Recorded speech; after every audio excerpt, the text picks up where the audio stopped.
Listen to me. When the time comes, you gotta run and don't look back. This is over.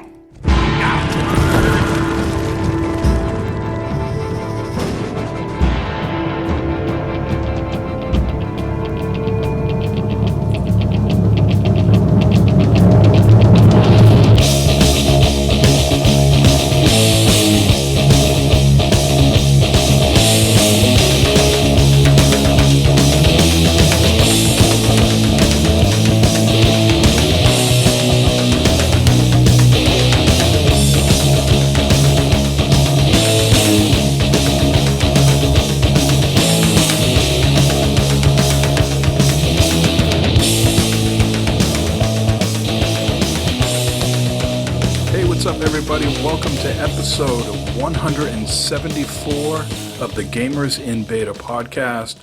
This is your host, Captain Mike M. And for around 173 episodes, we have covered Xbox One, PlayStation, some PC gaming. But tonight, we're going to cover the Nintendo Switch. And speaking of the Nintendo Switch, I'm Corey Atwood from Bago Games, and I'm actually here today with a very special guest. They're going to give us some inside information about the Switch. He's deep inside Nintendo. I'm not going to reveal his name. I don't want to get him in trouble, but why don't you introduce yourself? It's me, Mario. All right, well, the gig's up. He introduced himself, so. And me, in anticipation of Halloween, I've gone orange this week, so we'll talk about that later. It's fucking disgusting. Hello, gentlemen. Let's see. Let's get some housekeeping out of the way. Joe can't make it this week. He is actually at a kid's Halloween party, so that's understandable. And unfortunately, Joe is in, I don't know if he's in or on his way to Vermont, delivering those oh-so-prescient garments once again. So, you mean Sean? Sean's on his way to Vermont. Sean's, right? yeah. What did I say? You said Joe. Joe's doing both Joe things. twice. Yeah. What are you going to do? So Sean is on his way to Vermont delivering the precious garments, and Joe is at a kid's party. I blame it on the meds, kids. Dealing with a little bit of strep throat, so this will probably be a shorter than usual show, but lots of information, certainly.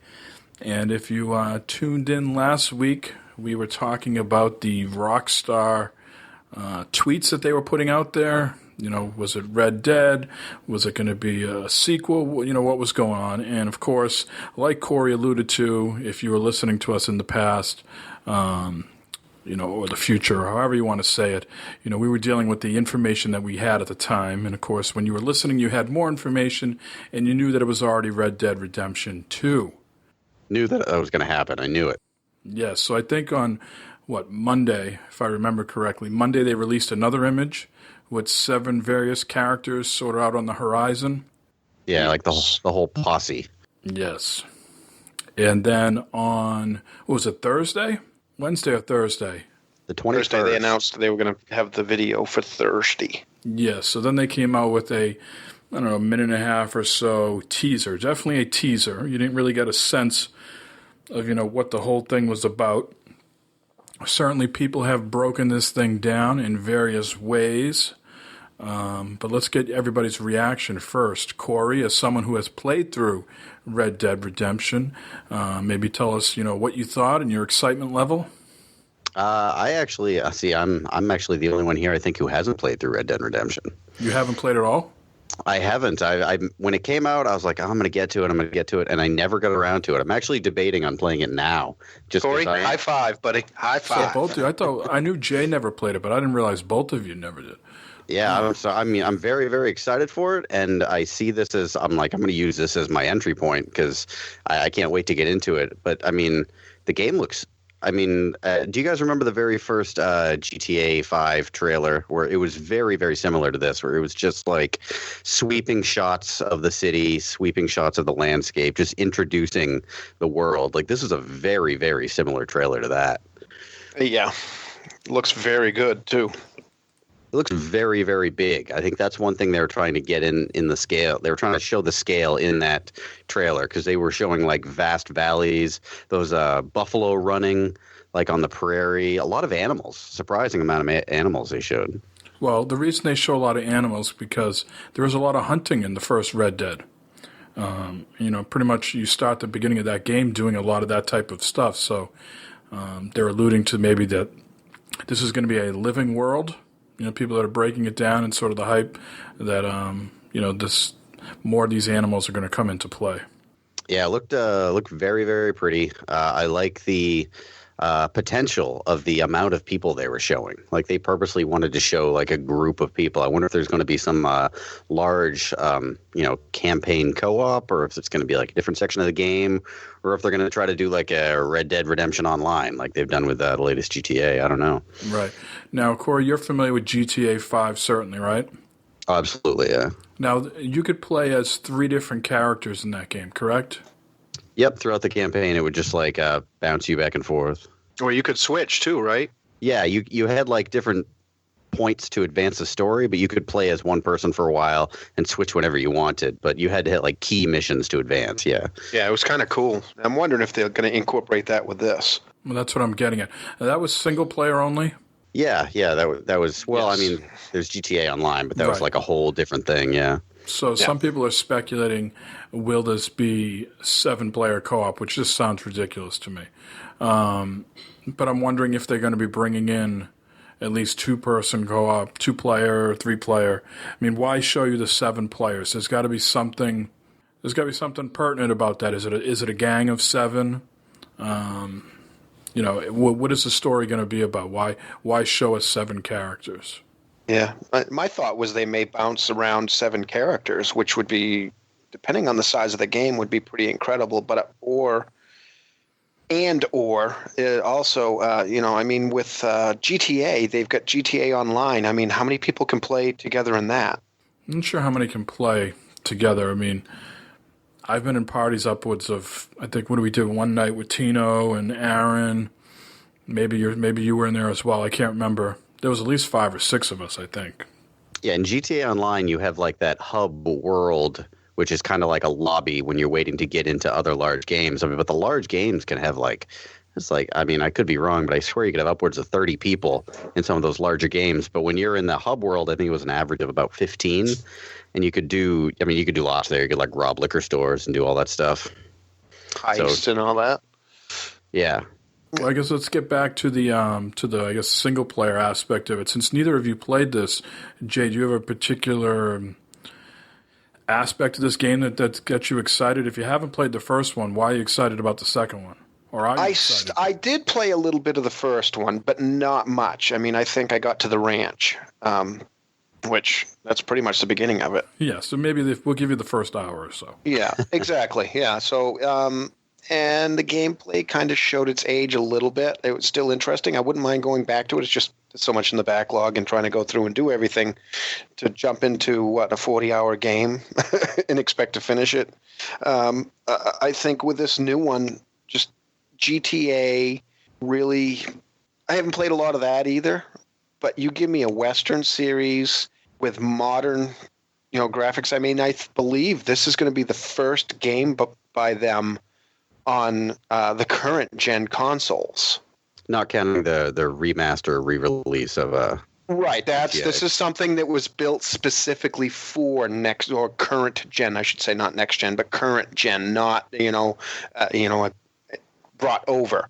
So this in that way with what they have done for the open world gaming. I mean, you can do anything. You can go ride a bike, you can climb a mountain, you can go jogging, go out rob a bank. I mean, I think that this will be very interesting, and I think that it will be something that will interest me very much so.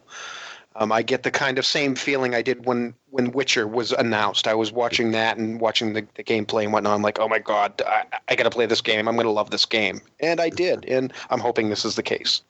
Now, do you feel the same way, Corey? Are you into Westerns, or is it because Rockstar is such a reputable brand that you want to try it and test out the experience? Yeah, I mean, I've been a big Rockstar fan for long time. I mean, back when they were like DMA Design and back from the original top-down GTA, I've been a fan of the studio. So everything they put out, I've almost always liked. I even bought that awful table tennis game. I shouldn't say awful because it looked gorgeous, and as far as a table tennis game goes, it was very, very well done. I think they did that just to kind of prove like, hey, fuck you, we're not just like a one-trick pony, and they did it. I think they're a great studio. I can't even think of a time I've ever played a Western game, so I'm excited about that. Just playing a genre that I never have before. And it seems like from what I've seen from everybody who's played it, nearly everyone I know has played it, they talk about it as if it's like a modern classic. I feel as though I should play it. And to be able to jump in on this series seems really cool, especially with the 7 thing. The 7, like, I don't know if that's a nod to like the Magnificent 7, like the Western, or maybe like Young Guns or a few other like classic Western movies. But I mean, don't want to give away the spoilers, but you got to play the first game. Not that 7 people is significant at all in the first game, but John Marston was part of a gang, and so people are thinking this is the prequel to Red Dead Redemption. A prequel. That this is him and his gang, and this is going to tell you the story of how he had a falling out of his gang. Yeah. Oh, okay. So that's where those seven characters supposedly are coming into play. A Game Informer broke this down very nicely. There's signs in here and stuff that point to this is somewhere around the year of 1880 because there's electricity, there's street lights, but the roads are still muddy. There's lots of oil signs. There's, bison that are in some of the footage, and they almost went extinct around this time period. So if this puts us roughly around 1880, Red Dead Redemption was roughly around 1911, supposedly. Oh, okay. Sounds good to me. Yeah, I don't know. The only thing that gives me pause about that is prequels, just movie-wise and video game-wise, prequels aren't always the greatest. It's tough to have a good prequel, but then again, it is Rockstar, and it is a very well-known and beloved franchise, so I don't know. Certainly when it shows you those 7 characters, you can't get a feel of who is who. I mean, you could make a case that the guy all the way over to the left could be John Marston, but,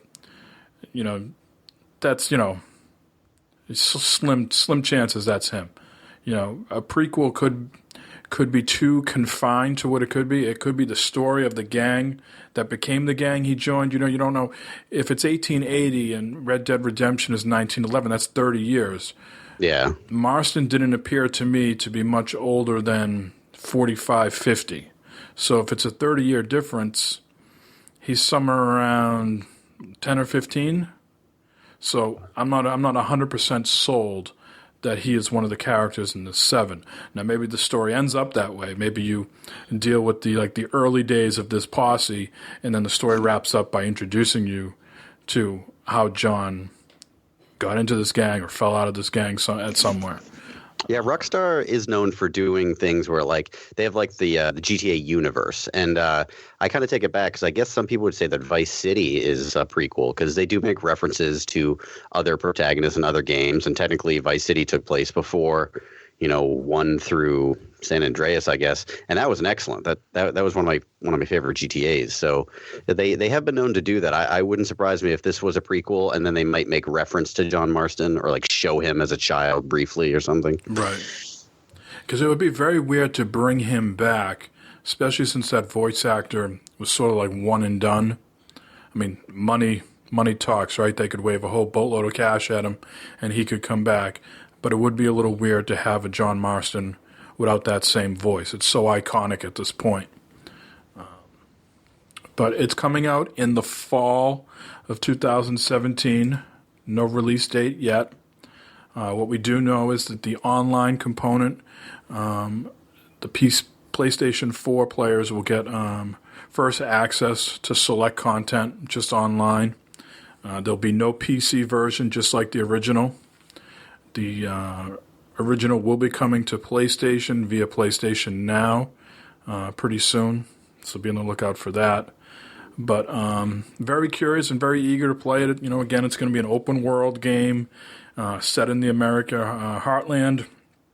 They say Indians might have a bigger play this time around. They were somewhat conspicuously absent the first time. So I think there's going to be a lot of different elements to this game and factions. And I wouldn't even be surprised if this damn thing gets delayed, right? But if you read many of the things online during the week, many people feel that this game was already delayed internally multiple times. I'd be shocked if it didn't get delayed at least once.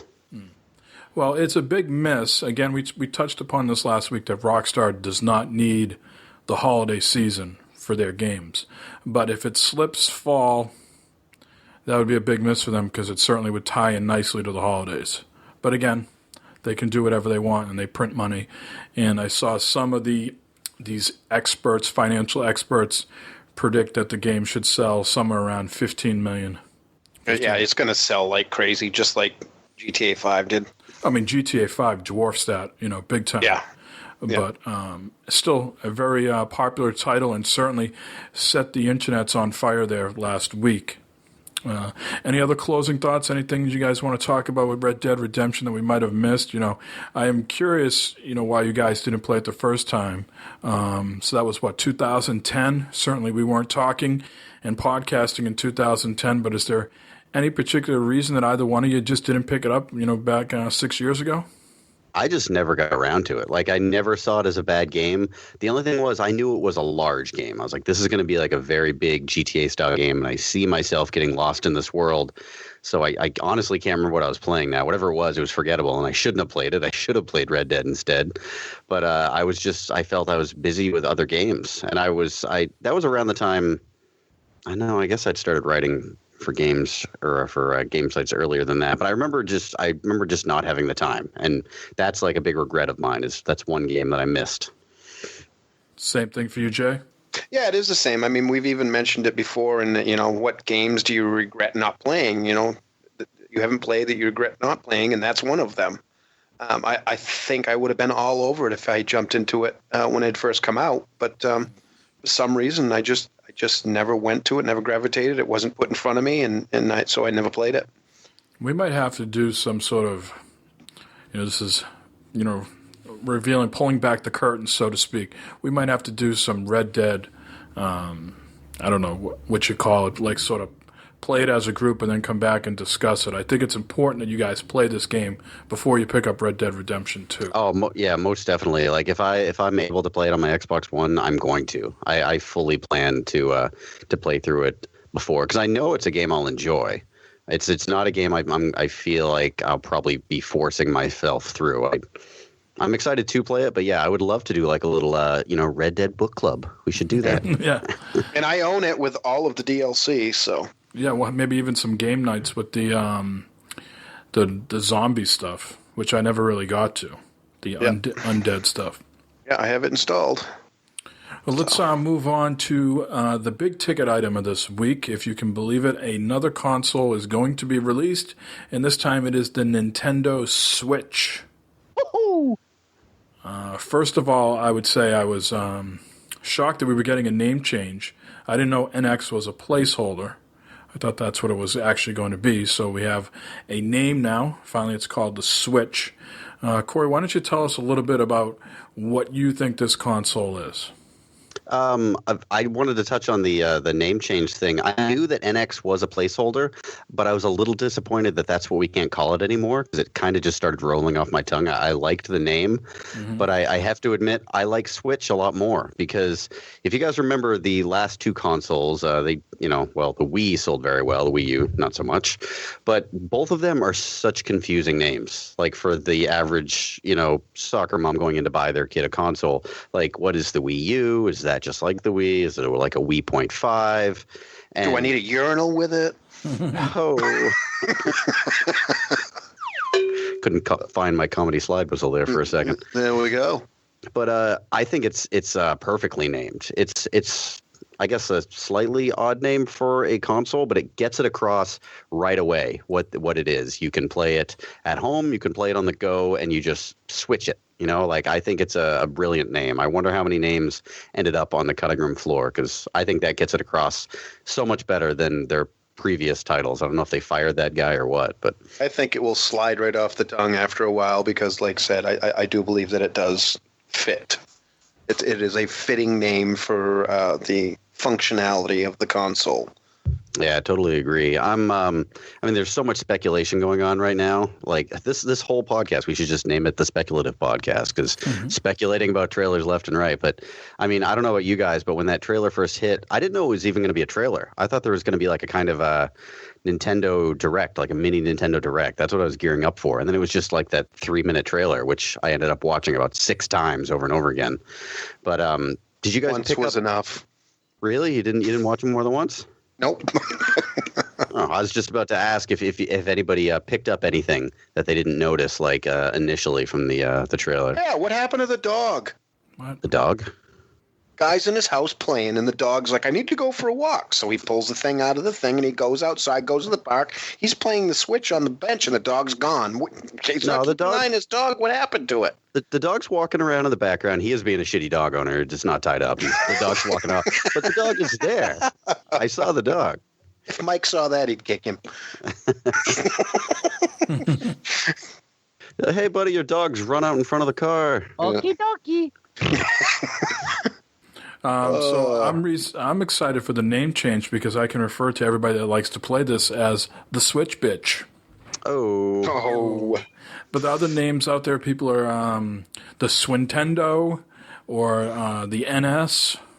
Ah, the NS. I bet that's going to catch on. The Swintendo sounds like a Swiddler from the 1930s who's going to sell me some snake oil. Yeah. And what about those controllers? Well, hey, let's not jump ahead now. I want Sorry. and partly because That's what I have a sore throat here, and also because I want to hear it from someone. You know, I don't want to paint you in the wrong light here, Corey, but I envision you as someone that has Nintendo near and dear to your heart. Would that be? It is, yeah. It's very special to me. I think the N64 is not special to me, but the Nintendo brand really is, and I've loved Nintendo for a long time. I do have a friggin' Nintendo tattoo, so you are correct with that paint. So this is a twofold thing. Because you are a Nintendo guy, and because I have a sore throat, help me out here and give me a description or what you envision the product is. All right, so for anybody who didn't watch the trailer, A, just pause the podcast right now and go watch the trailer. It'll take you 3 minutes. And B, it's essentially it looks like a tablet, maybe about the size of, I don't know if I had to estimate, like maybe an iPad mini. Would you guys agree? Looks about that size, maybe a little bit smaller, like the screen portion of it. Yeah, maybe what is the iPod mini more well, this is more like landscape if we're talking about like or screen orientation. Like a sideways iPad, like a smaller kind of iPad, or like maybe a very large phone. It's like right in between there, and it's got controllers on both sides, almost like a Wii U tablet, but with a much bigger screen. And the controllers slide off both of those. And in the trailer, you see people like setting up the tablet. There's like a little kickstand behind it. That's one feature I never even thought about. And you see people playing, like one person using one half of that dual set of controllers and another person using another one. So, I mean, those controllers, when they do that, it does look very small in their hands. Mm-hmm. But like I still have those NES calluses on my hand, so I don't think that's going to bother me. And it does just have joystick and 4 buttons. Both sides have joystick and 4 buttons. So I think that could be fun for certain situations, for like a I don't know, Mario Kart LAN party or something like that. But what excited me most about that trailer was when 4 people just sat down and played Splatoon, and they had just like a on-the-spot LAN party and played Splatoon. That could be really fun. Anytime I see stuff like that, it gets me excited, but then reality kicks in. I have never brought my console over to anybody's house. I don't think ever. How about a pool party? What? That's what they do in the trailer. She brings it out to the pool party, and everybody's like, oh, yeah, let's play. Yeah, people are like, fuck you, we're at the pool. We're going swimming. Put that thing away. It does. Like, I rarely have brought my console over to a friend's house to set up like a LAN party, but when you do, it's a pain in the ass because you also need a television and you need to set it up with cables. If the console was the screen and you didn't have to set up anything else and everything connected wirelessly, it seems like a very, very slimmed down process of just setting up ad hoc games. You know, like, so places where like PAX, these are going to be all over PAX. PAX or Boston Fig, having our oh so tasty burritos and having a little Mario Kart or whatever else is going on. It certainly has more appeal to me this time around than the Wii U, and I have a Wii U.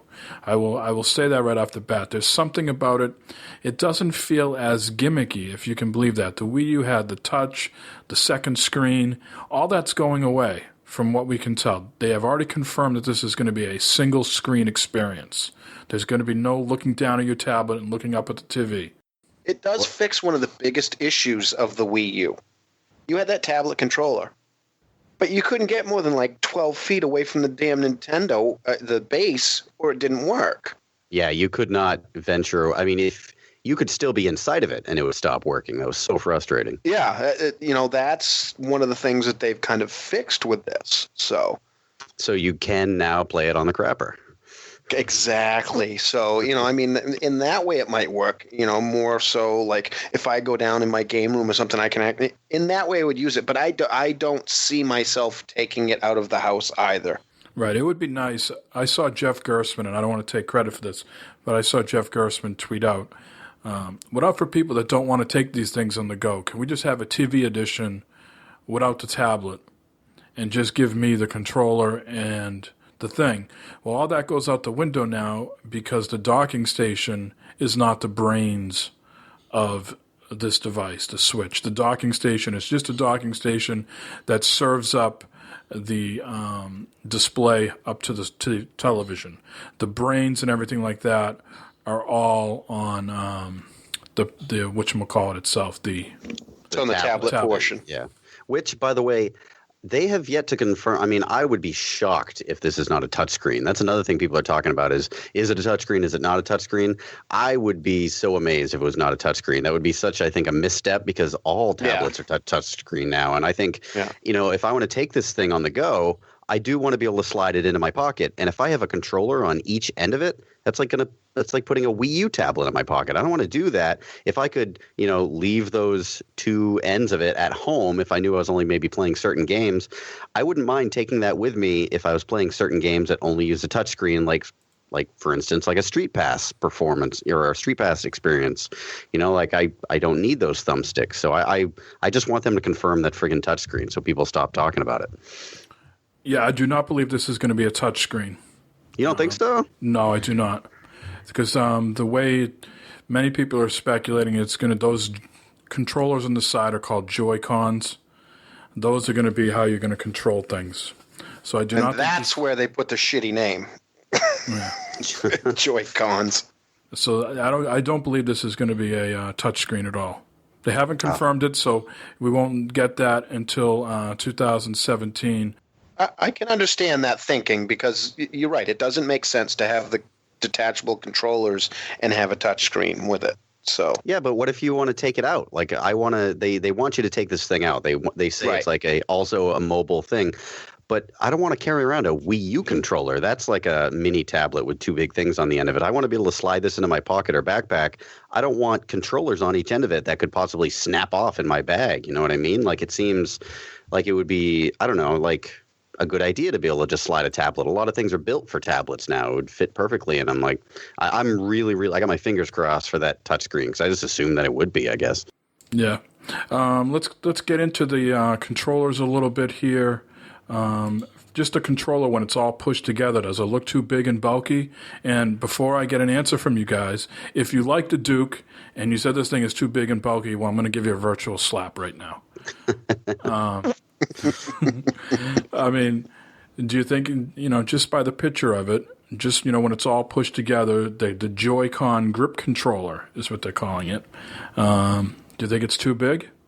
Yeah, that's the thing is at home, if you do play it on home, you can't have that dual screen thing because your tablet will be up in the dock and you have to attach to this small looking, like almost like a cell phone looking thing that brings it together, like you're saying, that looks like a Nintendo Duke. And I like the look of it, but I also kind of like the look of the Duke. So maybe I'm that kind of guy, I guess. Yeah, what do you think, Jay? This is a tough one. It to me, it's a gimmick right now until we can get specs and get hands on with it. For me, it looks like with the tablet attached to it, it looks like it's pretty much like the Wii controller, the Wii U controller in a way that's not now. the question, though. The question is just the controller itself.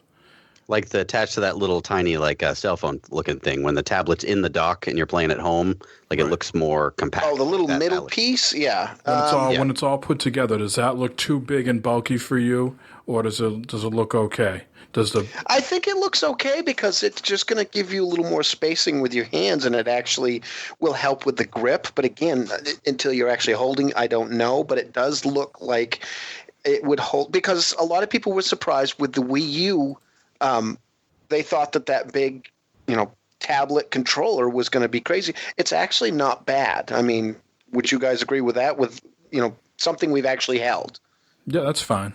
That works, that. right? I like that. I like that controller. It's comfortable if you're laying on the couch or something. Yeah, it's actually surprisingly comfortable. So I think in this case, if they follow along with that design aesthetic, it looks like it may be the same thing. So that's where I was kind of going with it. So. Now, one information that they have confirmed out there is that this is going to be powered by NVIDIA. This is going to have a custom chip, sort of along the lines of the NVIDIA Tegra chip. So if you're going along those specs, this thing could be 4K compliant and everything like that. I don't know about that. Not at that size. Why? The Shield is. Not on the go either. I bet it wouldn't. I bet they're going to down-res things on the go to save battery. Like I bet it'll probably run at like a 720 and then run better at home. But I personally feel that it's probably going to be a little underpowered compared to the Xbox One and the PS4. But Nintendo has always said that they're not competing with their direct competition. They always say that. But I would urge you to go out and look at the specs of those NVIDIA Shields and what those things can do. Now, of course, the inside of that tablet could be very different with the custom chip, but here's the difference. It's a reputable product. It's not something that's internal or some other bastardized version of AMD. So yeah, but the difference with the Shield, which is NVIDIA, is that it doesn't have the video card in it. You're streaming from your PC to get that content. I mean, you can stream from the PC because the PC is doing the work. It's just sending the video out. With this, it's gonna process everything. So I don't think that you would see that. I mean, because if you're playing the games that you can play on the Shield are just not Linux, Android games, right? Android is the yes. But right, you can so with the Shield though, you can stream right from Steam. Right, and that's my point. At that point in time, your computer is doing the computing work, and it's just streaming the video to the Shield, and then the Shield is doing your controller inputs. I think the graphics in this thing are going to surprise people, and I think it's going to be the least of the things that people complain about. Yeah, and I agree from what they've shown. If you go along the lines of battery life for things like the NVIDIA Shield, we're talking about 8 hours. Oh, I thought they said 3 hours. No, the articles I was reading, no, Nintendo hasn't come out at all giving you any. But the NVIDIA battery life for the Shield is around 8 hours. Oh, for the Shield is, okay, yeah. And go ahead, sorry. Well, I was going to say, like Corey was speculating, is that they will downgrade to 720p on the tablet if you take it on the go to give you some more extra life. Right, and maybe they have something in that base that bumps it up right through the HDMI converter or the adapter, whatever you want to call it. Yeah. Yes. But that's my biggest thing is we, again, speculation abounds here. we don't know until we do see all these specs, and that's really what I want to see. And considering this is supposed to release in 8 months? No, less not than that, even 5. March. Not even that. So that's what I thought. It's like 5 months. And we still have no specs, anything. And that's what I'm leery of. So let's get into some of the questions that Jay could be leery about. Price, what are you guys thinking? Yeah, that was the next thing I was going to bring up is price. I believe there's probably going to be a couple of SKUs, and if not SKUs, then just bundles. Right. And I'm guessing I would love to see like a $249.99 one, but I doubt it. I think 300 is the sweet spot. I think there's going to be like $299, and then maybe a like a $349 and maybe a 400 like bundle or something like that. But I think if it hits around 300, that's going to be perfect. Yeah. I have a feeling it might be a little more, though. Yeah, I don't think you're going to go above $349 with just the base in a game. Just what I was going to say. Yeah, I think between $249 and $349 is realistic. $299, like Corey said, seems to be the sweet spot. There's no way in hell I can envision them going above $349 unless they throw in some extra games and other things. Yeah, I was thinking like a couple of games. Because Breath of the Wild is supposed to launch with it, so maybe that'll be a pack-in or something to be a little more pricey. Oh, you get a $400 deal. You get a couple of games and the Pro controller that goes with it. Ah, yeah, that too. Right, because they have that Pro controller that goes with it. It's a new controller, correct? Touch we already talked about. Again, I am banking on no touch. Corey feels and hopes differently, but that's what I'm guessing right now. And I'm sweeting here. Backwards compatibility. Now, this is a cartridge-based device. So what I am speculating or hoping is that they come out with some sort of adapter that I can take my DS games and put it into this adapter and then put it into the Switch. And you can play your things there. And they've shown Splatoon, so... Yeah, was that ever sold on a disc? I mean, on a little card or whatever? No. Well, you can buy the disc for the Wii U. I have all my stuff digital, so that's what I'm curious about is like whether or not my Nintendo account is going to be able to link to games that I've bought. And I know I don't want to move this right away from backwards compatibility, but if I buy all digital, I'm curious about memory, and will I be able to download games that I've already purchased because I've just been purchasing digital for a long time. And they did say that something else was going to replace. I don't remember what they called it. What did they call your Nintendo like membership, Club Nintendo? Something was supposed to replace that, and I don't think anything officially has been announced what's going to be the replacement. Nintendo Live? Well, let's go back to backwards compatibility real quick. Backwards compatibility. If they have no touch, how does that affect certain games? Are they going to have to go in and rework some of these games and put in different UI and different instructions and things like that? So that is a question. If there's no touch, how does that affect backwards compatibility? And that's why I'm kind of thinking that they will have touch on it.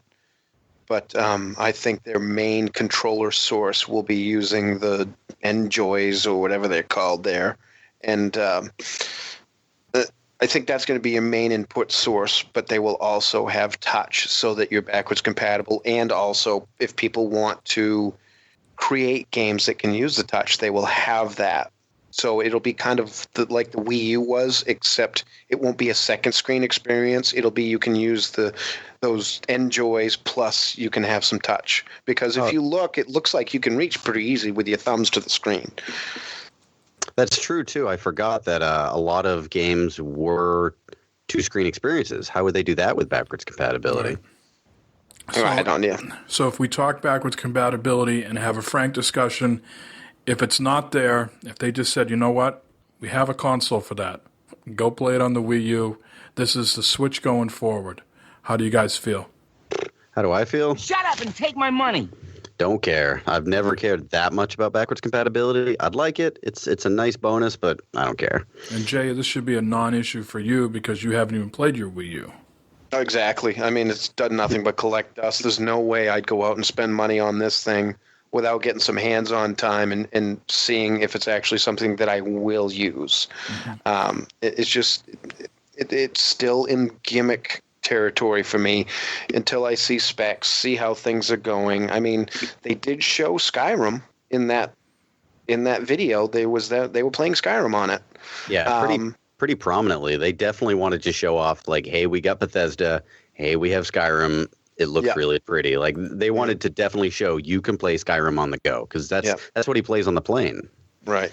Yeah, and they're showing also. They gave like that screen of all the developers that are on board with it. Well, I think you're just skipping ahead a little bit. I put a planner in here for a reason, so I don't want to jump ahead on me, Jay. Too excited. That's what I do. So we discussed battery life. 8 hours is what people are approximating. How do you feel about that, Corey? 8 hours? Yes. I can deal with that.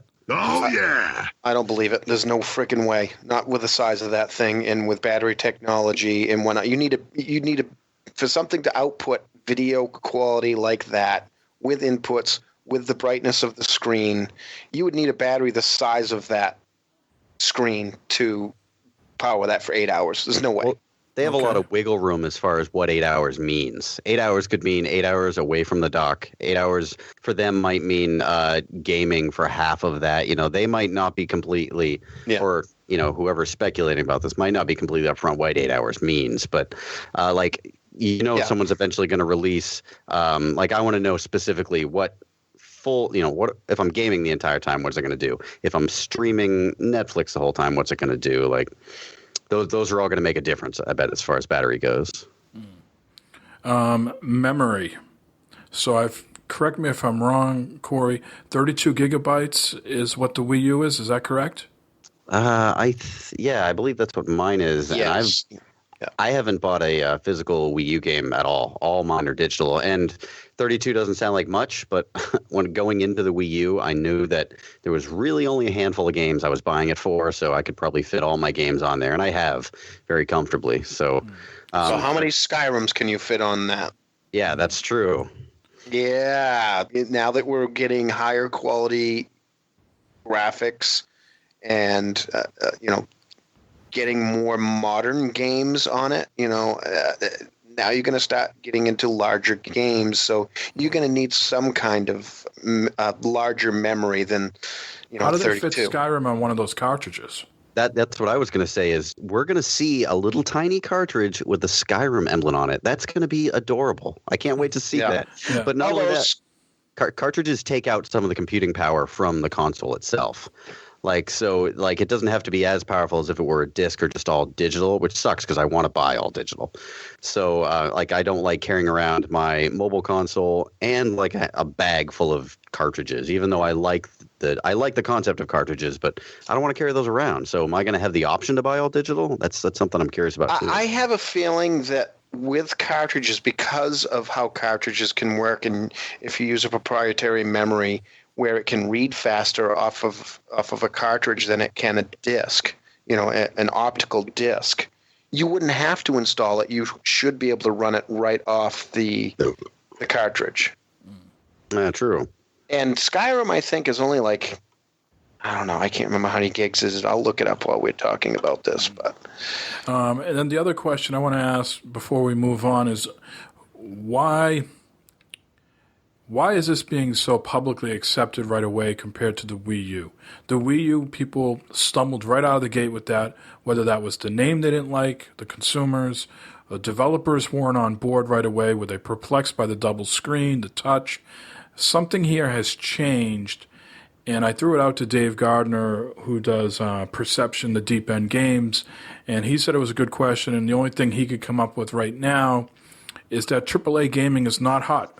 It's not selling like it used to, which, you can debate back and forth, but this is a guy in the know, certainly worked on BioShock and things like that. And he says what's popular right now is these short to medium type games, and that would fit in very nicely with the Switch. So do you guys have any feeling of why all of a sudden there's an interest here, not only from consumers, but there seems to be a great interest from third-party developers to get on board with the Switch? Corey, do you have any feeling about that? I'm I think the name played a huge part in it because the Wii and the Wii U were awful, awful names, especially the Wii U. That was a terrible name. It confused the hell out of everybody. And, no one ever got off of that. I don't think the Wii U ever got off the ground. And everybody was speculated about what the next Nintendo console was. We knew that it was like a portable and stay at home. And Switch just immediately showed us. They showed us everything important in the trailer. What I'm curious about is Nintendo seems to be playing really well with third-party developers, showing that whole screen that Jay mentioned earlier that showed like what From Software and Capcom and like all these, I think Activision was on there, relatively popular third parties, and Nintendo is notorious for not working well with third-party developers. They're bullies in the industry. If you ever read Game Over, you see how big of bullies they were in the NES era, because cartridges are proprietary, and what developers would have to buy the cartridges from Nintendo, and Nintendo controlled everything. Yep. So with these cartridges, I'm wondering, what do they do? How are they? Is it just money? Like, how are they playing so well with third-party developers? All right, before we go too much further, I've got to interrupt here. Does anybody remember the third-party developer support for the Wii U? Ubisoft. Ubi and Activision, they had a bunch of them online with them to create games. Most of them released either one game or backed out before they even put out one game because of once things came out, because they didn't have all the details out there. Once the details were out there about the power of the machine and whatnot, and also it didn't sell that well, most of them backed back out. So that's something, not knowing specs and everything. Well, you don't know specs as a consumer. They certainly know. They certainly know specs. They know the specs now, but the sales and how things are going to work. However, seeing Skyrim playing on it kind of makes me feel a little better, but that is still an earlier game. That was on 360, and I did look it up. It's only it's just under 7 gigabytes without DLC and everything. They have a pretty good file compression from Bethesda. So, but still, so it's going to be interesting to see what comes of this, because there was also an article, I believe RGN put it out. They contacted quite a few of the third-party developers that were on that screenshot that they had with all the devs on it, and all of them gave them kind of a very basic canned response. What are you going to have for a game or anything? None of them mentioned any games or releases that they would have coming out for. All of them were very vague. So, well, they probably signed NDAs. If they wanted to be on that, they probably had to sign some sort of. Because Nintendo's keeping this pretty close to the vest. And is it Nintendo keeping things close to the vest, which in the long term generally burns them because they keep it too tight? You tell somebody that you're going to be able to play GTA 5 on this thing, it's going to sell. You tell somebody they can play Skyrim on this, it's going to sell. You tell somebody they can play Fallout 4 on this, it's going to sell. I don't know about GTA. They don't have pre-orders up anywhere, right? No, I looked. So them keeping things close to the vest is because there's another shooter drop. There's another event, like these other console makers do. So that's why I think you're not getting the info and the specs. 5 months out, it's just come on. Well, Nintendo they cutting themselves off. No one knew about Pokemon Go until it was coming out. Yeah, look what a piece of shit that ended up being. Pokemon. Nintendo's very controlled. Corey, Go ahead. There seems to be a virtual hair across Jay's ass when it comes to Nintendo. So Jay, maybe you want to open up your diary here and tell us. Wii U were things that came out that were supposed to be revolutionize Nintendo, and both of them came out and were, for the hardcore gaming audience, were considered disappointments. Am I wrong in saying that? But this definitely, as far as my opinion goes, I think this looks like just from the trailer, I think they're clearly changing their targeting. No families. Yeah, it looks exactly like an iPod commercial from the early 2000s. They're showing young, hip people playing this game. Yeah. I think they've totally changed their strategy, especially with that third-party developer screen. Like, Nintendo has just been known as a first-party console. Like that's you buy it just to play first-party games. So I haven't known Nintendo to like I've never even thought about owning a Nintendo console to play third-party games in years. And now that's something that they're touting. It just seems like a new direction for Nintendo. It seems like they're trying something new, and that's what I like about Nintendo. Well, them going to mobile and stuff like that. You know, I admit they're changing things. However, when you've been burned twice, I don't know. right? And I'm not the only one. I'm not the only one. Twice. You bought the Wii U from your friend for like $200, and you got like 70 games with it. Well, I mean, gamers in general is kind of how I'm putting it. And also, I picked up the Wii U thinking, hey, maybe this thing is better than what I thought it was. And all it's doing is collecting dust. You know, you talk to a lot of people who purchased Wiis. They collect dust. Unless you have kids in the house, and then generally they use them. For you, it works great. You've got 2 kids in the house that absolutely love it. How often do you use the Wii or the Wii U? I think I'm a different bird. I am surrounded by so much stuff that I don't use a lot of stuff that I should use. I the same think can be said for the Vita, the Shield, the Xbox One. I mean, but I mean, you look at even within our social circle of podcast and gamer friends and whatnot, how many of them use the Wii U? It wasn't. I'll be frank about the Wii U. It wasn't the console, the device, anything that held me back. What held us back? The content. The games. Yeah, content. There was nothing for us to sit down and play for longer than the Mario Kart, Splatoon. There was nothing else. They don't have a Gears. They don't have a Battlefield 1. They don't have an Overwatch. They don't have a Titanfall. And I don't deny, like, Splatoon is a great game. If they're bringing this over, again, that's an older game, but still, it was a lot of fun to play. It just, there was nobody to play with because there wasn't a lot out there. And you're running into that kind of, again, with this, how many people are going to adopt it, we don't know. I'm just, because we don't have all the details, I haven't had a hands-on, haven't seen reviews and stuff like that, I am still leery of it until that information comes out. Now, they come out and tell me that this thing is going to have, you can play for 3 hours on the most, on some of the better games while unplugged for like 3 hours. When you put it in, you're going to have 1080 graphics, and it's going to look great, and it'll look like your current gen, our current gen PS4 and Xbox One, not 4K, but 1080, stuff like that. And it can play games like that, and I can buy some of the third-party games that are coming out and play on that and still have the option to be able to take that thing out of the dock and bring it with me and still play Call of Duty or Battlefield or any of these other games and bring it along with me. You know what? I will be sold, because having that portability of being able to bring it around. My wife's watching TV. It literally brings it into my lap while I'm playing my watch, and I'm sitting next to my wife while she's watching TV. Because, like I said, for me, it's not so much of bringing it out with me. I don't think I'd bring it much out of the house. But who knows? Depending. If this thing is that good, then yes. But I am still leery because they promised us many things with the Wii U and the Wii. Well, not so much the Wii, but more the Wii U. And they didn't come to fruition. So if they can make that happen this time, then I may be swayed to pick it up. But at this point in time, I am leery. They've made me leery.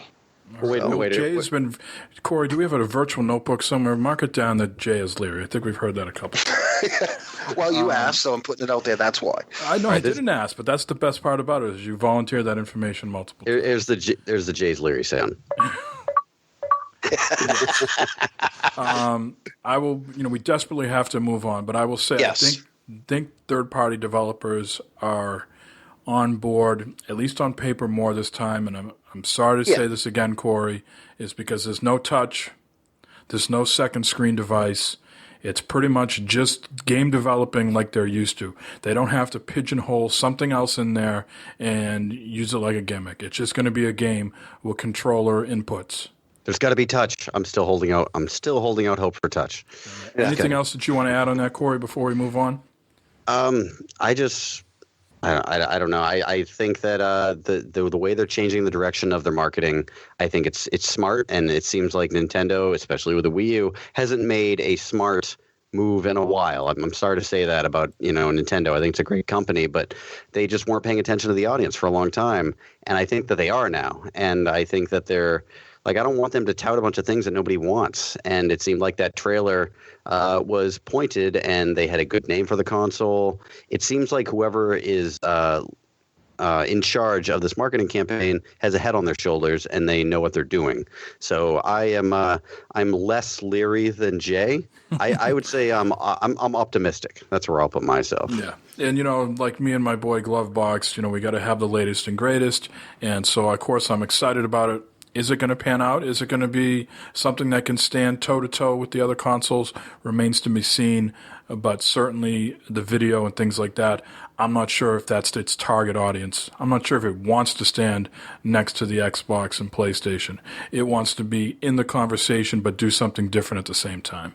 So what percentage would everybody say here they are about buying one? I'm 100%, even if it's just for Breath of the Wild, as long as it's not like, $900 and like no memory. As long as it's something obscene doesn't come out, I'm 100%. I'm probably 100% as well. They would really have to buffalo the message between now and March for me to bail out. There would really have to be something strange that they're doing that just doesn't resonate with me, and then I'd be like, fuck it. But if it's just giving us the specs and they're all in line with my expectations, then I'm 100% in. So when pre-orders come out, both of you are going to pre-order?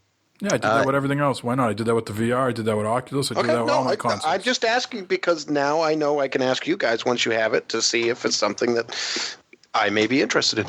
Yes, that would be a yes for me.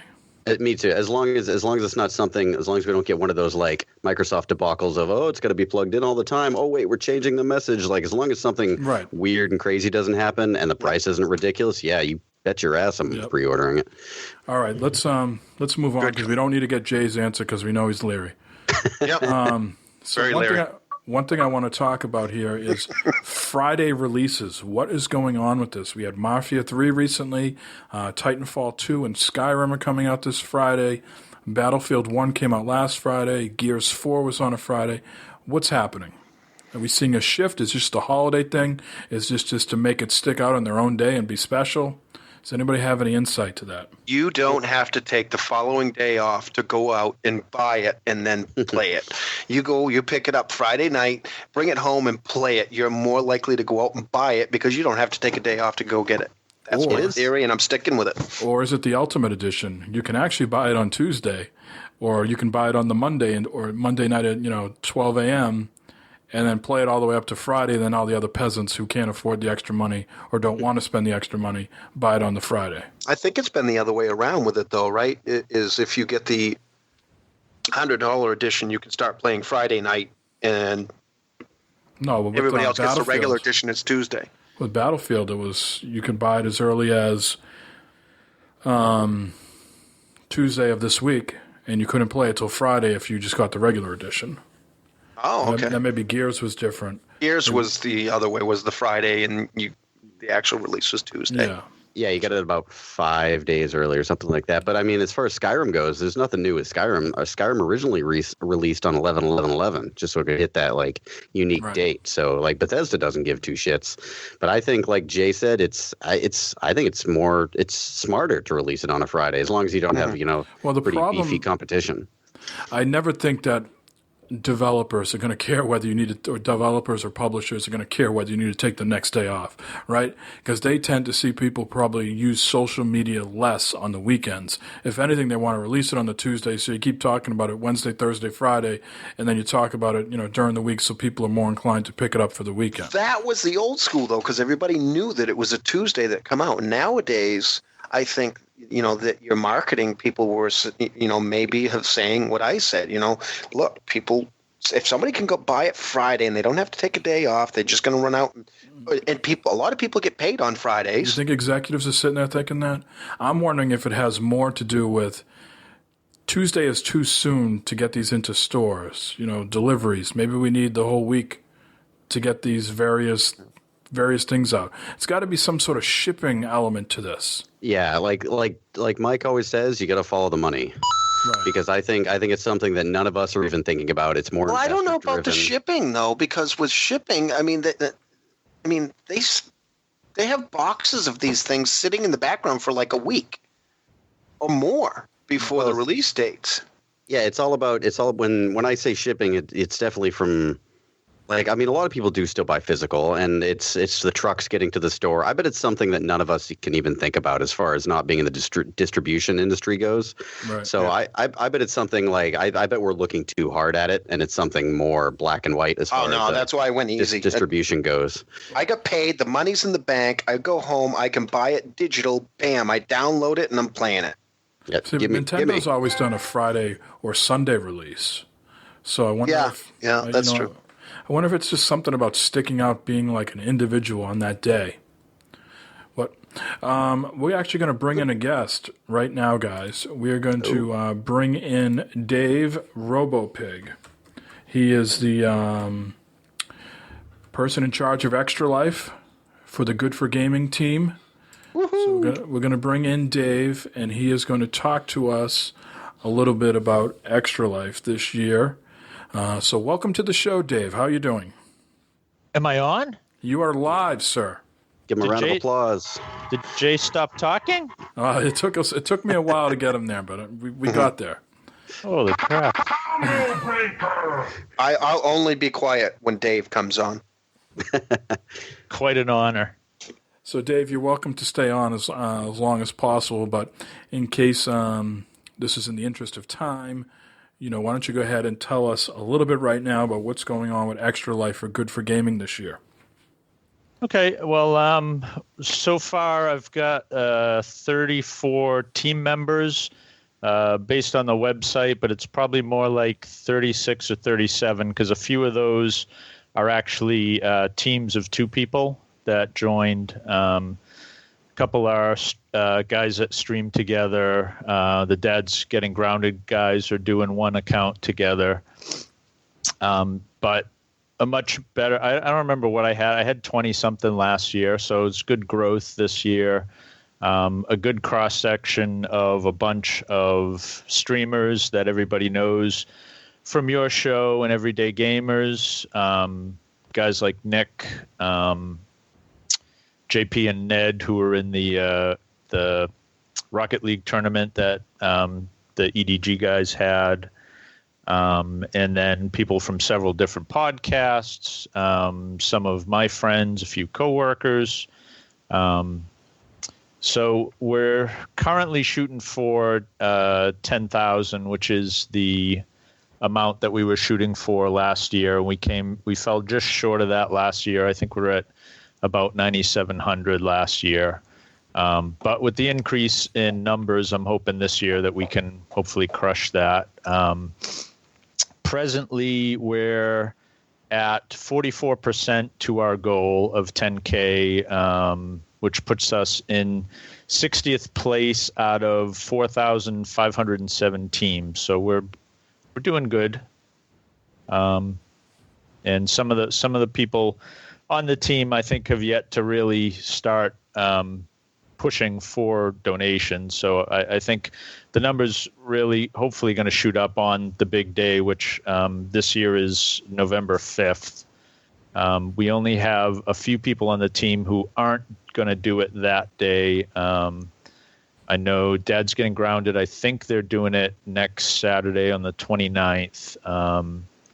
And then Nathan and Travis are doing theirs on the 11th and 12th, which is kind of the weekend after the big weekend. But I don't know. I think we have a lot of people, and I think we're going to do really well this year. Excellent. And who won the prize last year? I know you did that very nice controller. Who won that?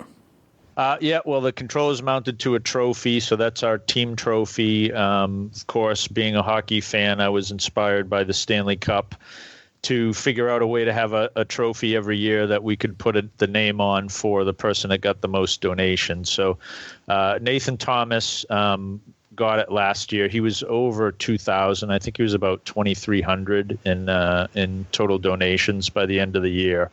So I shipped it to him and got the first nameplate installed on it. So I believe it has the year, his gamer tag, and the amount that he raised. And so his plan is to keep it at his house again this year by raising the most. But There's still a few people in the hunt right now, and of course, during everybody's stream, things can change a lot. So, so he'll have to give it up then. It's not like there will be another trophy then, right? It's like a Stanley Cup.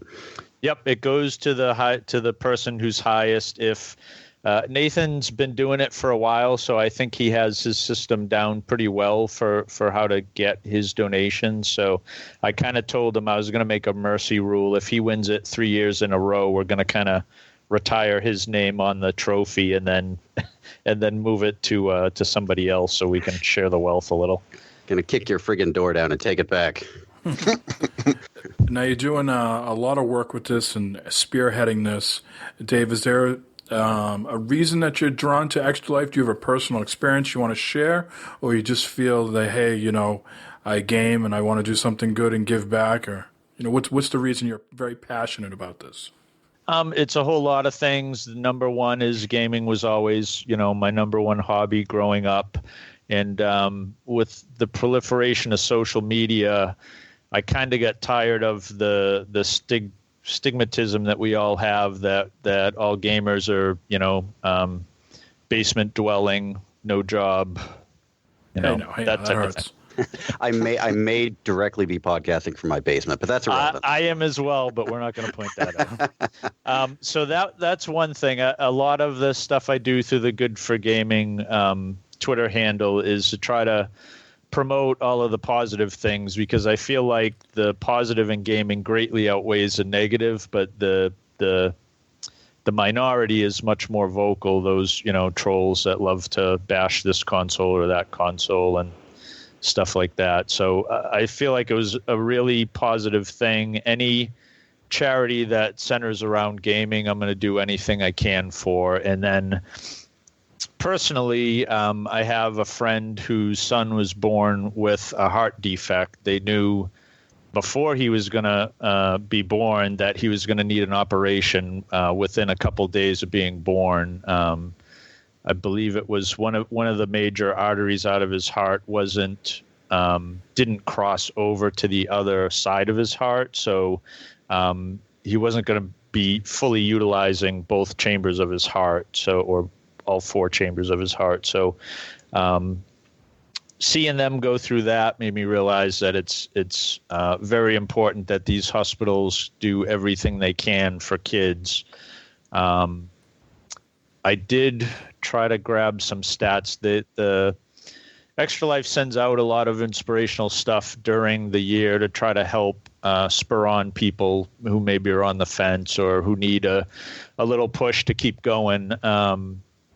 Last Friday was like 15 days out from the big day, so they sent out some stats. So what they mentioned was over the next 15 days, the Children's Miracle Network hospitals, I think the last count, there was like 170 of them between North America and Canada. That's what this Extra Life charity supports. But over the next 15 days, they would provide treatment for 1,339,200 kids who will walk through their doors in the next 15 days.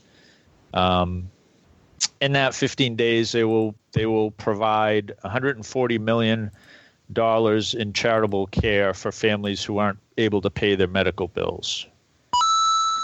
And the third one was in 15 days, they'll treat 33,270 kids with cancer and perform 34,935 life-saving surgeries on kids that need them. Jesus, that's a lot of good. So yes, it is. It's very important, and I just am very passionate about it because gaming needs to be more than what a lot of people make it out to be. As my number one hobby, I want to be able to be proud to say I'm a gamer, not to have it be that secret that I don't share with everyone. And this is about the best way I've seen to do it. So awesome. How many people that are doing it are doing the whole 24 hours this year? The majority of them? I haven't asked, but I think, in a few cases, there might be a couple who are going to kind of shift it out or do 12 hours. But the bulk of the people that have talked to me personally seem like they're going for the 24 hours. So. Excellent. Well, I owe you an answer very soon, and I apologize for not getting back to you, but let me wrap that up in the coming days. I've just been dealing with an illness this week, so I haven't had time to talk to the wife about too much. But I will get back to you, and hopefully people listening, certainly if we are not doing Extra Life this year, there are other podcasts that are, like the OMG Hour, Dad's Getting Grounded, Everyday Gamers, so on and so forth. So if you're not streaming and participating yourself, you can certainly make donations upon other people's behalfs. Or Dave, where can they go to read more about the Good for Gaming Extra Life team? The easiest URL is probably tiny.cc/G4G. That'll bring them to our team page, which you can look at the roster of everybody that's joined the team this year. And from there, you can pick any one of them if you want to donate. All right. And again, I certainly think it's a worthwhile cause. Everybody here on the show are dads. We all have kids. And we know when our kids hurt, we hurt just as much. And if we've ever been in that unfortunate position, we know how much it can get expensive. And these people need our help. So anything you can do is appreciated. Definitely. Dave, do you want to stay on with us or do you need to leave? It's totally up to you. I should probably go. I need to beat my kids into submission to make sure they actually get to bed. All right. I just came home from an exciting hockey game, and my son's probably wired up there. So. All right. Well, thanks again for coming on, and thanks again for all the effort you do for Good for Gaming. We'll certainly continue to plug Extra Life between now and then. All right. Thanks, Dave. Thanks, guys. Thanks. Go beat those kids. I'm on it. All right, let's jump into the community question of the week. This week we asked, what is the best gun in a video game? Which seems appropriate after we talked about beating kids and playing video games. So in honor of the Gears of War 4 Lancer, Corey came up with this question.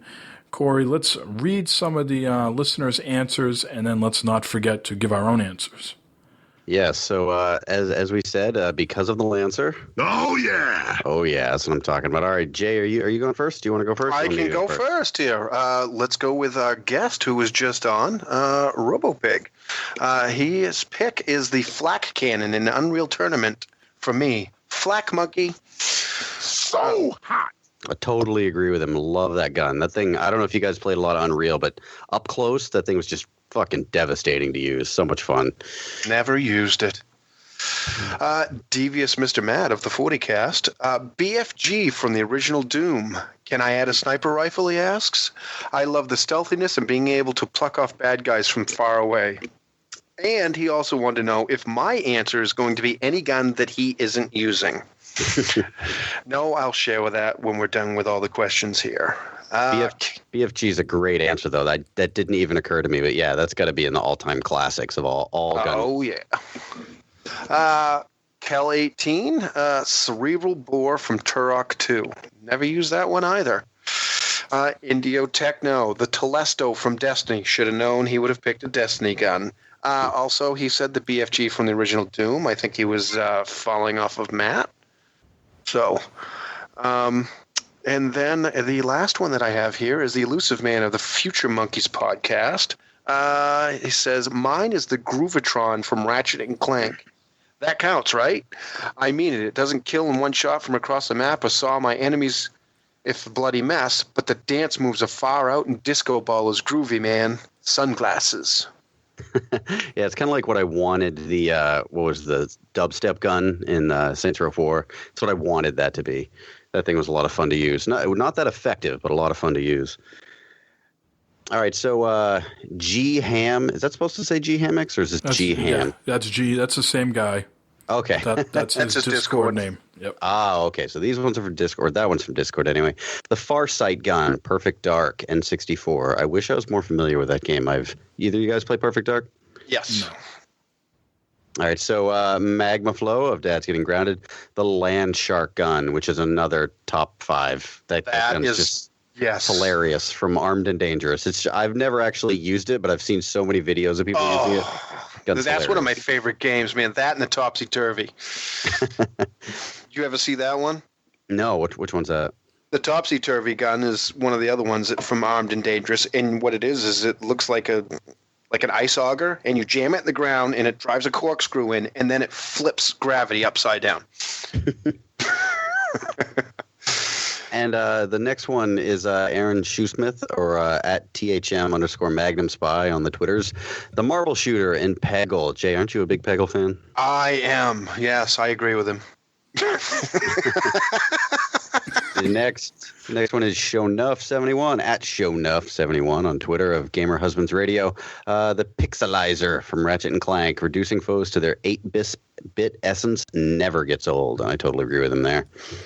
And the last one is Hooster30. I'm guessing that's a Discord name. I think that's a Discord name. Man, so tough to choose. There are so many great guns out there. First one that came to mind is the Vision of Confluence from Destiny. That one I actually recognize. It's one of the guns I recognize. Also really love the PDW-57 from Black Ops 2 before any nerfs. So I guess there was some nerfing that he did not approve of. It was unapproved nerfing. Excellent. So before we move on, let's get our responses. Corey, do you have an answer to this one? Yes, I'm going to be the hacky old retro gamer here and say the spread gun from Contra, the original Contra game, because that gun made the game playable. As soon as you got that gun, the whole game just went to a whole nother level. So that I think would have to I would have to put that up there as probably the best video game gun of all time. That and the Portal gun I'm really fond of. And going off of that, my favorite is the Portal gun, which I have a replica of in my gaming room because it is my favorite gun. So, doesn't really shoot projectiles though. Shoot portals. How often do you take it out of the case and like pretend to shoot portals on the wall? Well, just for tonight, it is in the corner, all lit up right now and on. So nice. Well, that would be my favorite. You know, I am terrible with names, specifically when it comes to guns, because I'm not a big fan of guns in real life. So why am I going to memorize a gun in virtual life? You know, I wish I could remember some of the ones from Sunset Overdrive, because those are sort of off-the-wall, zany type guns, and I think that's very apropos for this conversation or this topic. Is, you know, saying I like the assault rifle from, you know, Ghost or Black Ops 1 or whatever, you know, is kind of a vanilla answer. But generally, I guess if I just speak in vanilla terms, I am an assault rifle, shotgun type guy. Those are the ones I sort of gravitate to the most. Unfortunately, I don't have a specific name that I can give you. I was using a very nice shotgun in Battlefield 1 last night and was so successful. So that one is near and dear to my heart right now. That also reminds me, I have to bring this up too, because I just love this gun because it's so satisfying to use. But the super shotgun from Doom 2, I mean, it's a double barrel shotgun, but only called the super shotgun. Being able to shoot a pinky in the face, just like close up like that, love it. And I love in their most recent Doom, their super shotgun is just as satisfying. The shotgun they've got in Gears 4 now, the DB one. The Overkill. The overkill. Man, that thing is pretty badass, but the Portal gun is still the best. I will say, if you need a specific name for a gun, the Overkill Gears 4. Yeah, but like Jay said, you do just like rip through people if you go around a corner and they're there. Oh, yeah. Did you just give that answer? Yes. Yeah. Oh, you did. Sorry, I was looking. You were Googling? No, I was, well, not Googling, but I was bringing up the Battlefield 1 companion app, and I was looking desperately for the name of the shotgun I was using last night, but they don't have that pertinent information right at my fingertips, so I apologize for tuning you out a little bit there, Jay. No, that's all right, because it's nice to know that we both enjoy that shotgun, because it does. I mean, what's the flying things that you got to take down the shield and then... Guardians or something like that? The Guardians, yeah. You walk up to a Guardian with that thing, get underneath him, and just pull the trigger like 4 times, and it's done. Yeah, because shield down, and it's done. it fires around when you release the trigger, too. So right. It's double fast. It's awesome. Yeah. And while we continue that conversation, let's flip the question around. What is the worst gun in any video game? The motherfucking drop shot. that thing can go fuck itself. That thing is horrible. Yeah, I kill myself with it more often than I kill anybody Yeah, it else with it. takes some skill to use, a lot of skill, and you got to have time. And it just by the time you do, you're done. Yeah, I not liking that. So what is the question for next week?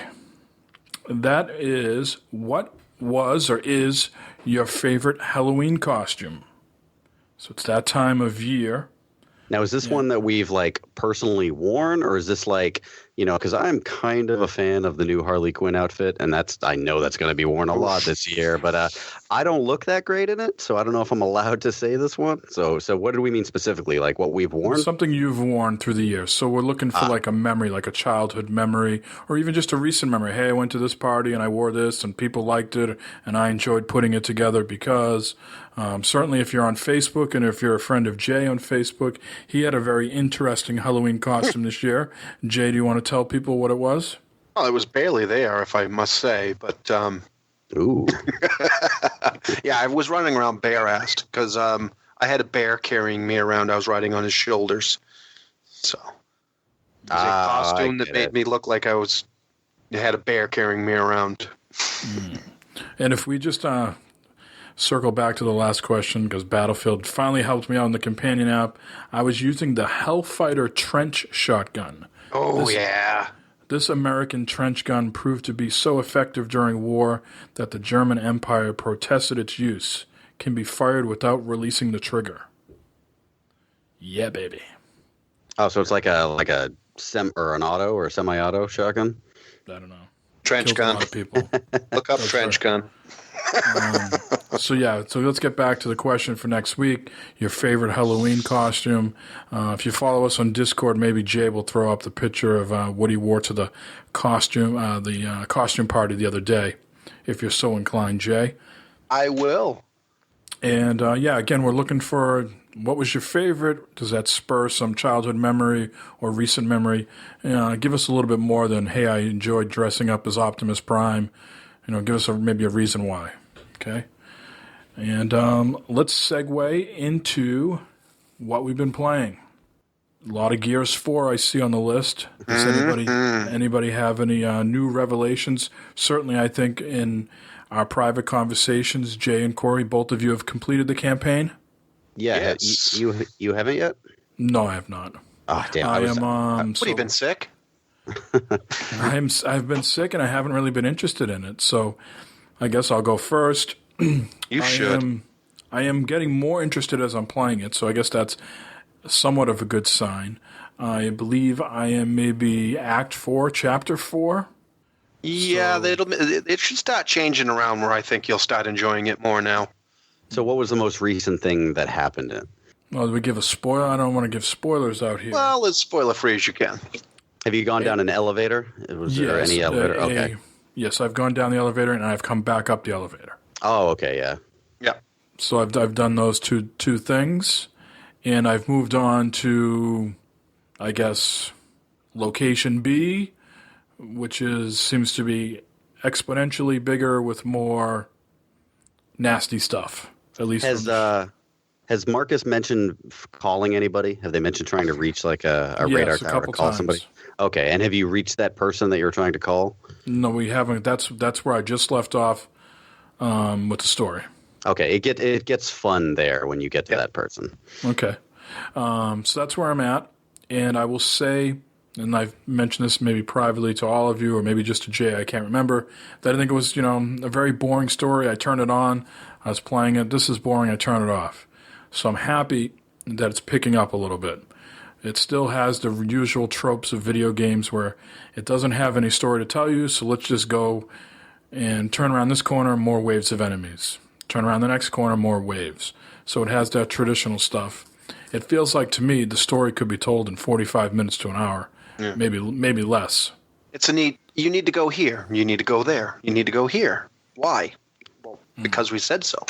Yeah, I got one point the other day where my party ran ahead of me and got to this door that I couldn't go through.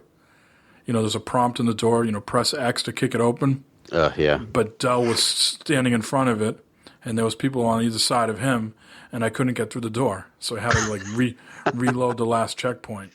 Oh, jeez. And then I had to race to that door so they didn't do that again to me. Way to go, squad. Yeah. Um, Co-op yeah, would fix that. But overall, I'm pretty satisfied with it. I'm glad it is getting better because for a while there, I was like, "Wow, this is dragging on." And certainly, the second time that you got to do a horde mode thing, I was just not in the mood for it. I think I rage quit the game at that point. I didn't even attempt a horde. I was just like, "Really, I got to do this?" and shut the damn thing off. After playing modern games, Gears has never really been known for a fantastic narrative or anything. No. I like the dialogue better in this one than I did in the previous games, but it's still, after a while, like you said, it feels kind of antiquated. Like it's just like, okay, now I go around this corner. Oh, here comes the sword again, or the swarm again, or like, oh, suddenly more robots are being dropped from the sky. It's like it's a tube shooter, It's just a go this way, shoot these guys. It's just antiquated now. It never gave me a reason, like where did these guys come from? I mean, go to this location, kill everything. Go to this location, kill everything.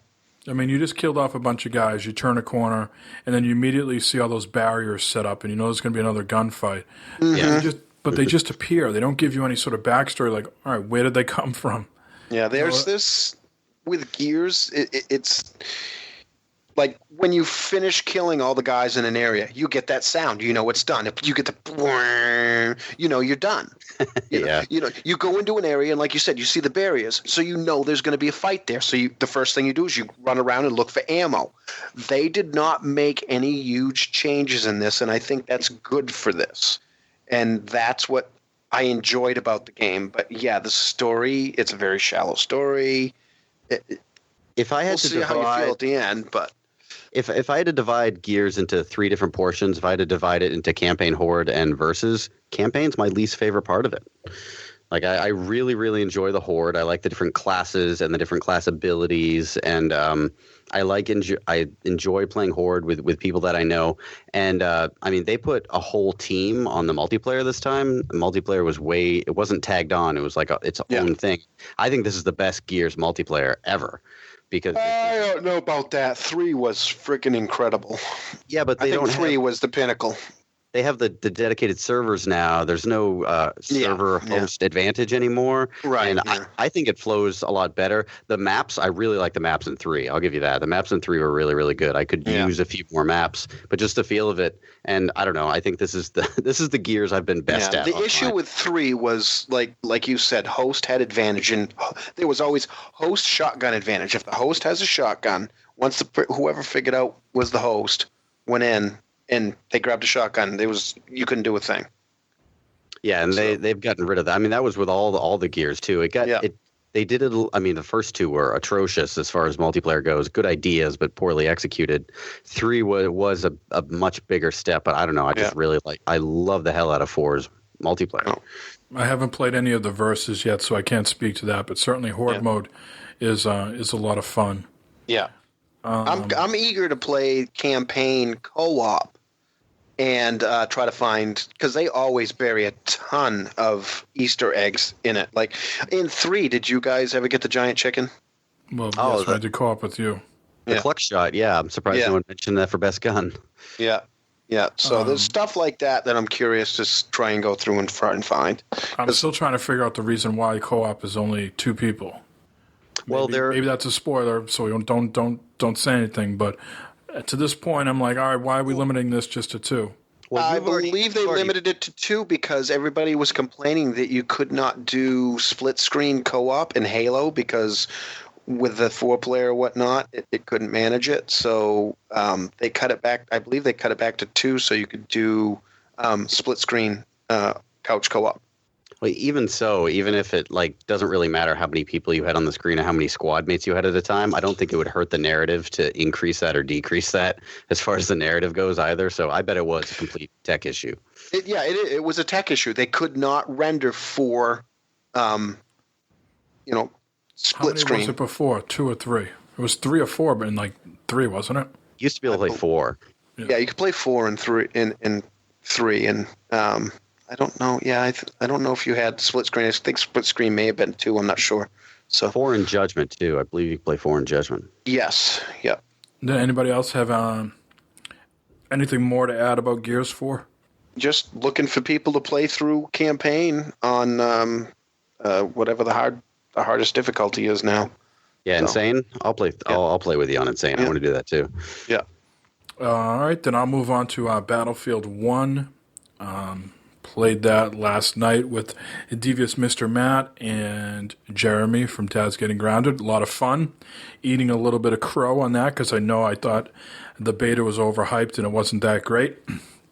But we played, or I should say I played a bunch of the campaign by myself before those guys got online, and really enjoying that, even though the story, like I mentioned last week, doesn't take you through one character, but the part I'm playing right now is just one character, so that's been enjoyable. So I really enjoyed that, and the multiplayer has been fantastic. We just played the Conquest mode, and had a lot of fun going to all the different points and trying to capture them, defend them, and the map sizes are great. Some are large, some are smaller.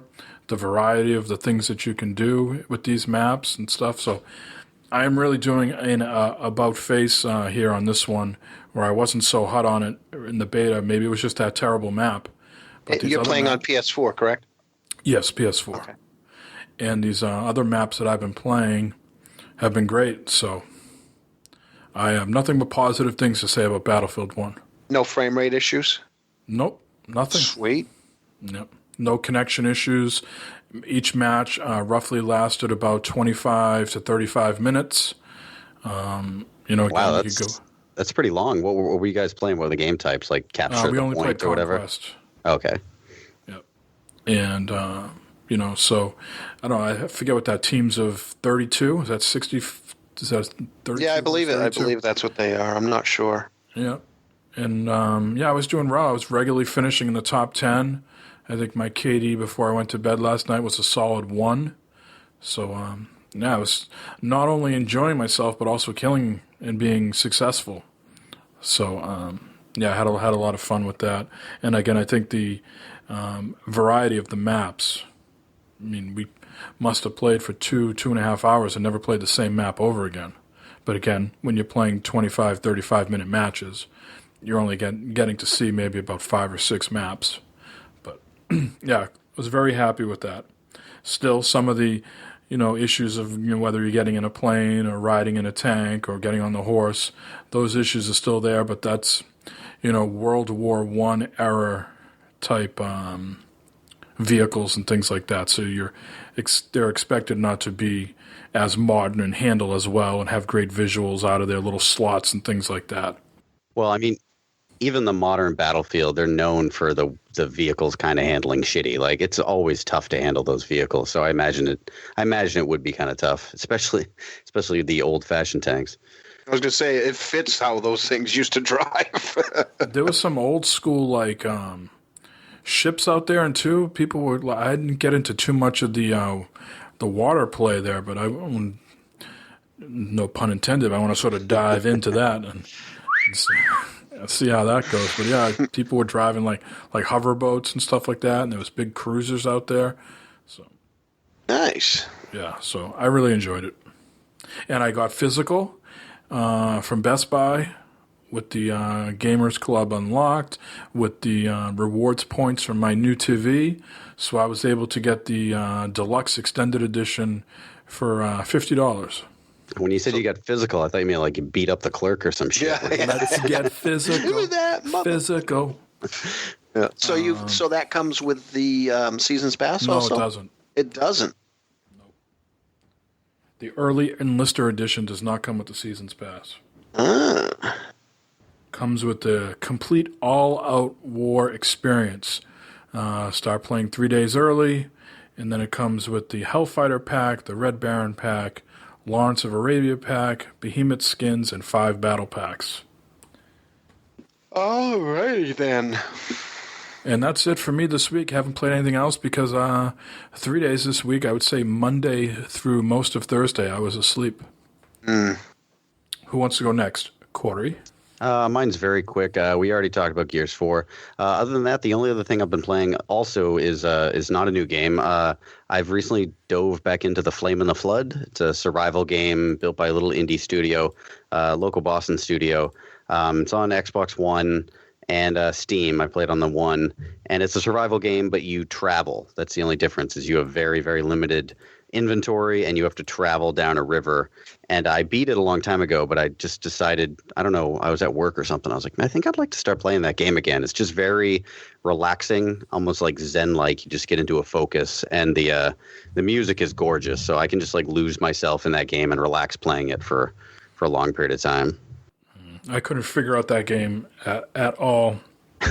It's hard. It's hard when you first start, and then when you start to figure out what things do and what you should keep and what you shouldn't keep, and how you should play it as a survival game. That's when it clicked for me. But if you don't play a lot of survival games, I don't recommend it because it's pretty tough when you first jump into it. Yeah, I want to try it, but I don't have it yet. I hope to have Forrest on soon from was it their The Molasses Flood. The Molasses Flood, thank you. Hope to have him on soon for an interview. All right. Jay, how about yourself besides Gears? The Gears, of course. And then Lara Croft. However, it's not Rise of the Tomb Raider. I have been playing it's not an arcade game because it's on the one, but digital Lara Croft and the Temple of Osiris. Original one that was on the 360. I can't remember what the name of it was. Lara Croft. It's kind of a overhead 2D, or actually it kind of is 3D. But it's it's like a more of a platformer. Yeah, it's isometric platformer. And that used to be like, going back to one of the questions we had. That was when I just go in and play when I wanted to kind of chill out and relax. Unfortunately, this one not so much. I believe I've mentioned it in the past. Due to the camera angles and whatnot, it's really tough to make some of the moves, and you really need to make precision moves, and it's tough to do. So, but I've been going through that and trying to beat some of the puzzles and whatnot, and I'm still enjoying it. But it can get frustrating because sometimes you're dying not because you're not getting what's going on, but because of the controls. So there's that. And then, as I mentioned earlier, and this is also a news item, so I'm going to delve into the news item that now Half-Life. I played Half-Life and Portal via the Orange Box on the Xbox One via backwards compatibility. So I finished Portal in a day. I fired it up, and I asked my granddaughter, I said, which one do you want me to play? Because there's 5 games in it.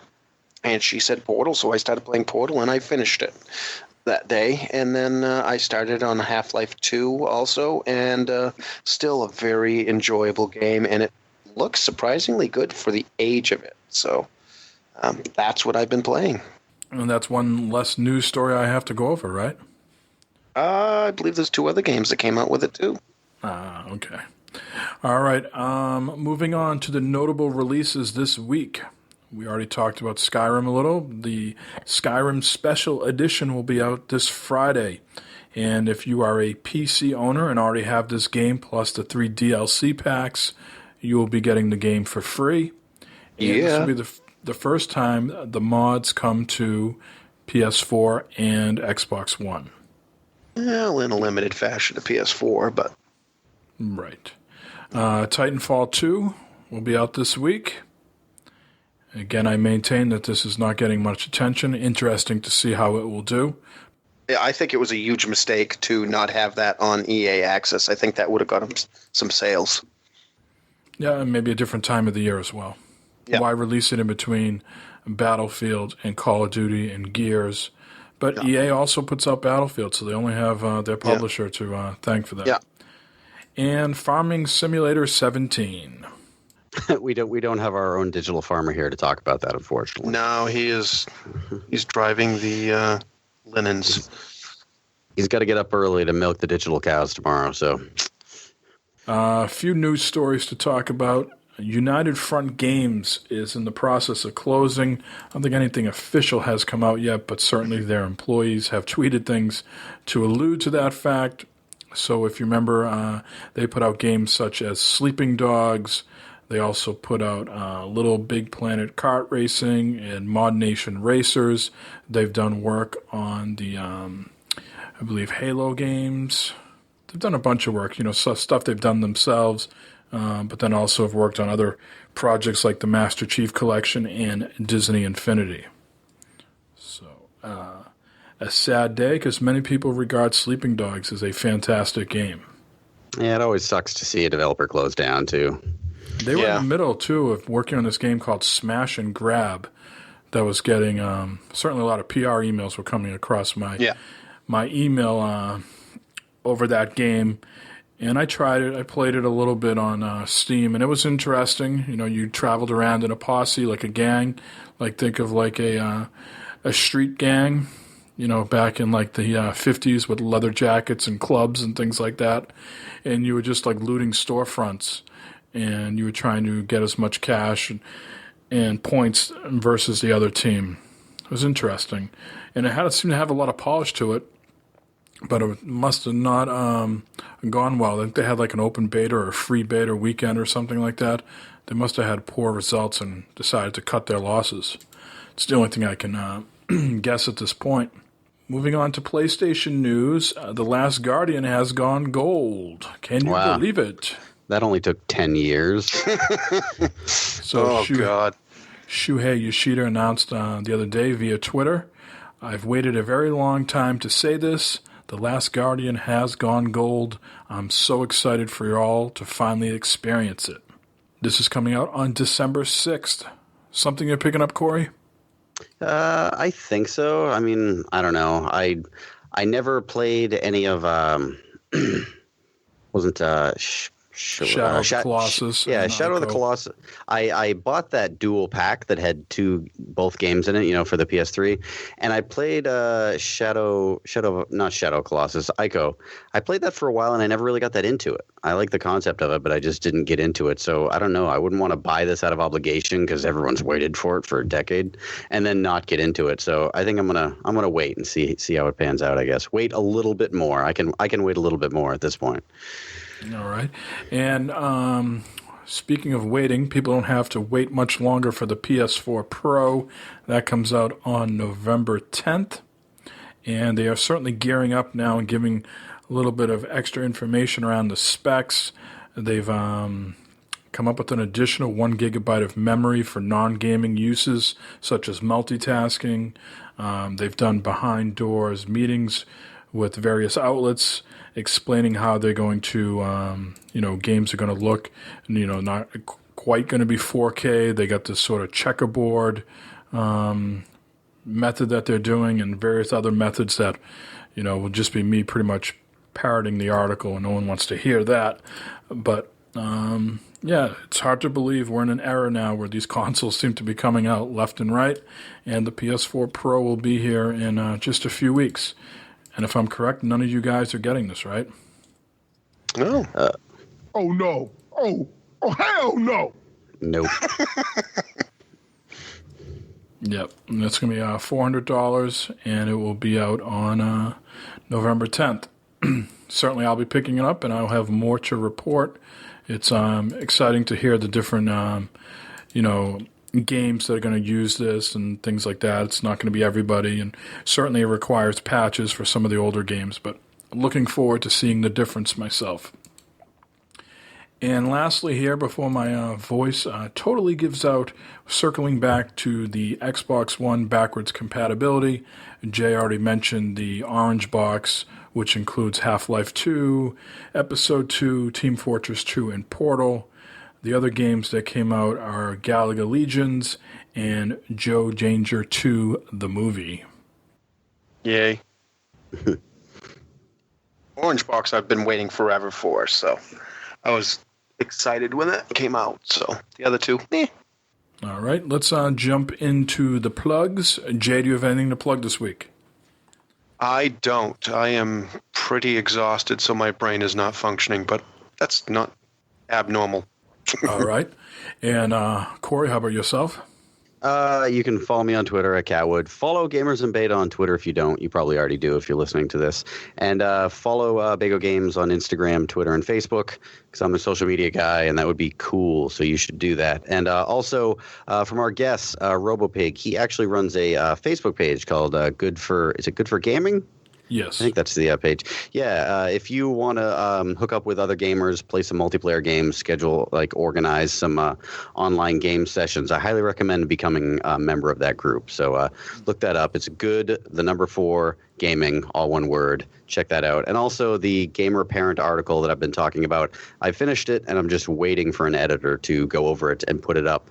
And I think the only other thing I have to plug is we have another sketch on the way. It's in the works right now, so that should be maybe next episode, maybe the episode after, but it's about half written. Excellent. Looking forward to reading that. So plugs, where should we start?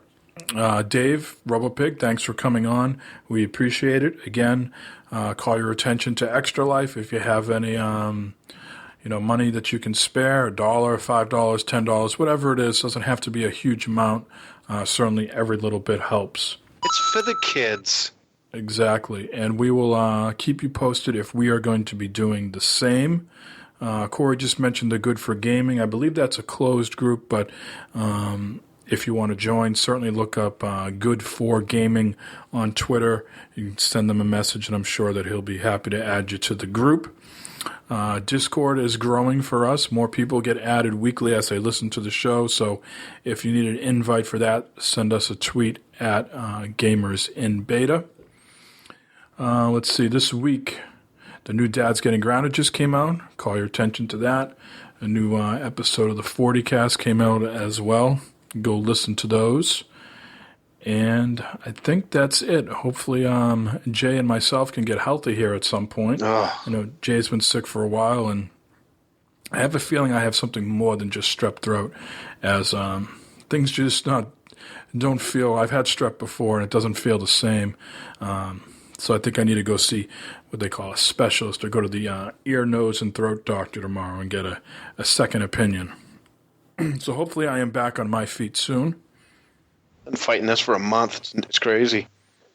Yes, and it hasn't even been cold or anything like that. So yeah, I think I got it knocked down finally, which is good because I may not be on next week because I will be driving to West Virginia, which is a 16-hour drive in just a normal car, and then probably a 20-something hour drive in a 26-foot U-Haul box truck. Moving my parents back from West Virginia. Yeah, and it's in the mountains. You ought to see these roads. They're like twisty and turny and pretty steep.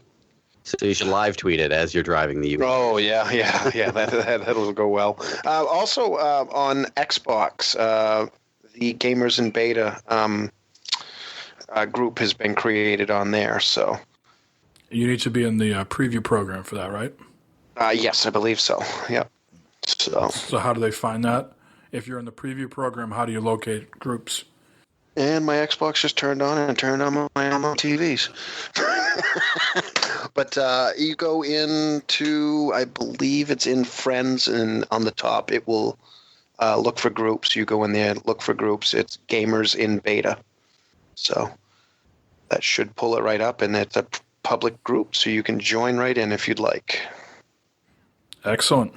All right, Jay, how about you do the honors? Well, until next time, same beta time, same beta channel, and hopefully me and Mike won't be having to hit the cough buttons every 2 seconds. See ya!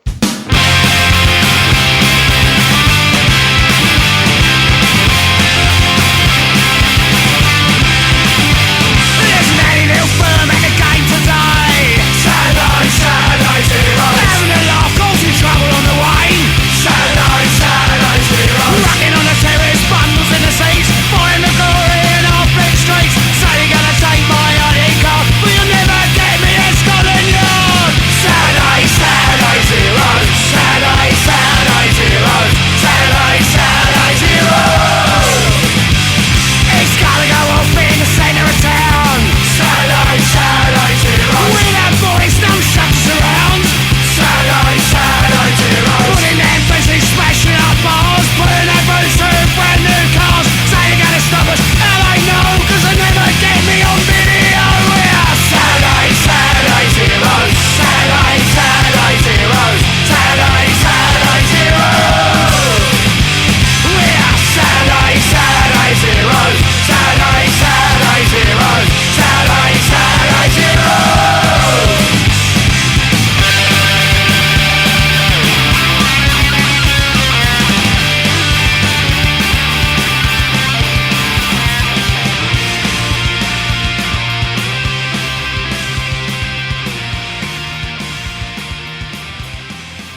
God damn, somebody fucking shoot me.